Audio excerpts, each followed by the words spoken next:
मुख्यमंत्री देवेंद्र फडणवीस आज राज्याचा अर्थसंकल्प करणार। सादर दुपारी 2 वाजता राज्याच्या विकासाचा लेखाजोखा मांडणार। अजितदादांच्या निधनानंतर फडणवीसांकडे जबाबदारी।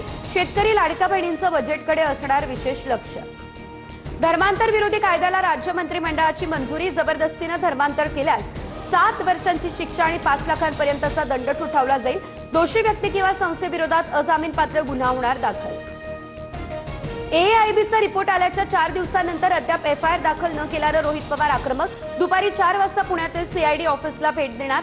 दादांच्या विमान अपघाताच्या तपासाबाबत पाठपुरावा केला जाणार। अजित पवार यांचा विमान अपघात झालेल्या व्हीएसआर विमान कंपनीचा मालक व्हीके सिंग सीआयडीच्या रडारवर। काल 8 तास चौकशीनंतर आज पुन्हा चौकशीसाठी बोलावलं जाणार। व्हीएसआर विमान कंपनीच्या मालकाला सीआयडीने चौकशीसाठी बोलावलं होतं की शाही पाहुणचारासाठी? कुणाच्या आशीर्वादानं व्हीके सिंगला व्हीआयपी ट्रीटमेंट दिली जाते? रोहित पवार यांचा हा हल्लाबोल। बारामती राहुरी विधानसभा पोटनिवडणुकीची पुढील आठवड्यात घोषणा होण्याची शक्यता। सूत्रांची माहिती, अजित पवारांच्या निधनानंतर बारामतीत आणि भाजपचे आमदार शिवाजीराव कर्डिलेंच्या निधनानंतर राहुरीमध्ये पोटनिवडणूक होणार। मुंबई महापालिकेच्या प्रभाग समिती निवडणुकीचा आजचा दुसरा दिवस। ठाकरे बंधू एकमेकांविरोधात लढणार की तोडगा काढणार याकडे लक्ष। 6 पैकी 5 ठिकाणी उमेदवारी न दिल्यानं अध्यक्ष बिनविरोध निवडले जाणार। छत्रपती संभाजीनगरात पाणी प्रश्नी ठाकरेंची शिवसेना आक्रमक। खवड्या डोंगर परिसरामध्ये मडके फोडत आंदोलन। परवानगी न घेता आंदोलन केल्यानं पोलिसांची ही कारवाई। मुंबईमध्ये यंदाच्या मोसमातील सर्वाधिक तापमानाची नोंद।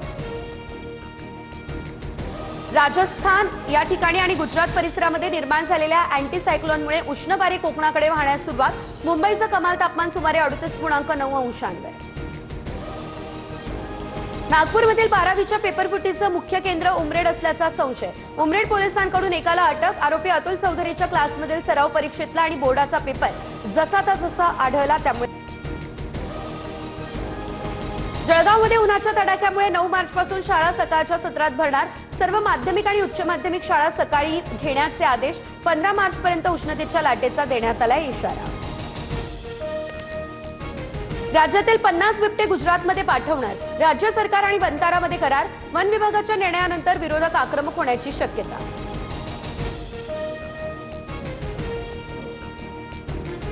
टीम इंडियाची टी20 वर्ल्ड कपच्या फायनलमध्ये धडक, तर सेमीफायनलमध्ये इंग्लंडवर 7 धावांनी रोमहर्षक विजय। इंग्लंडच्या जॅकब बेथलची शानदार शतकी खेळी व्यर्थ।